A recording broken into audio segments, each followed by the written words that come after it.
aujourd'hui, est-ce que les femmes sont mieux armées, moins bien armées pour faire bouger la société pour ce qui est des tabous et de la morale, à un moment où plus que jamais on a l'impression qu'on est, je ne sais pas si on peut dire en régression, mais en tous les cas dans des grandes lignes de conservatisme et où voilà, les choses ne vont pas d'elles-mêmes. Pour ce qui est des tabous, moi j'ai une position extrêmement simple, c'est que je pense qu'en effet, étant donné le travail qu'on fait, on doit en avoir aucun. Aucun. Rigoureusement aucun. Le plus dur, c'est pas tellement d'ailleurs de n'avoir aucun tabou par rapport à la société, de dire des choses qu'on n'ose pas dire d'habitude, etc.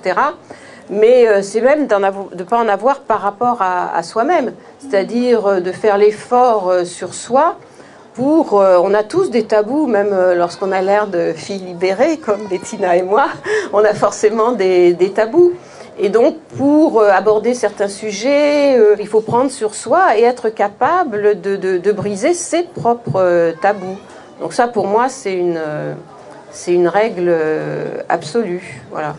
Je pense qu'on est là au cœur même du rôle d'un artiste, d'ailleurs. C'est d'aider les gens à vaincre les leurs aussi, d'une certaine manière, en leur montrant les choses, non pas forcément des choses qu'ils n'avaient jamais vues ou des choses auxquelles ils n'avaient pas pensé, mais de les montrer autrement, de les montrer d'une autre manière, d'ouvrir la porte sur les choses un peu différemment.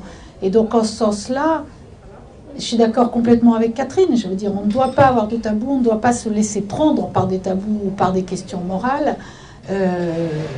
Bon, enfin tout ça est relatif, je veux dire, on ne fait pas de mal. Ça reste des œuvres qui sont montrées dans des musées, dans des galeries, dans des livres, et puis qui n'a pas envie d'aller voir et qui est choqué n'est pas obligé d'entrer ou d'ouvrir la porte. Simplement, nous, on n'a pas à prendre ça en considération. Je crois que c'est notre travail. Moi, j'ai l'impression qu'il y a une morale grandissante qui rend la tâche difficile. Peut-être plus pour les hommes que pour les femmes, artistes, ça s'entend, mais je me suis souvent fait la réflexion ces derniers temps de me dire, dans les années 70 ou 80, il y avait un artiste qui était vraiment ringard.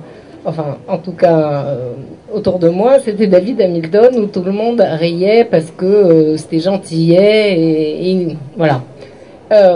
Aujourd'hui, il y a énormément d'artistes qui sont censurés pour beaucoup moins. Il y a évidemment l'histoire du CRPC de Bordeaux. Il y a eu cette semaine une photo de Brooke Shields qui a été retirée dans une exposition de la Tate Gallery à Londres.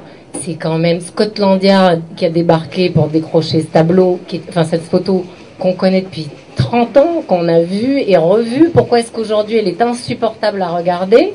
Et alors justement, est-ce que les femmes, en appuyant de plus en plus sur leur désir sexuel et leur pulsion, est-ce qu'elles peuvent essayer de contrecarrer un petit peu cette morale que moi je trouve très grandissante?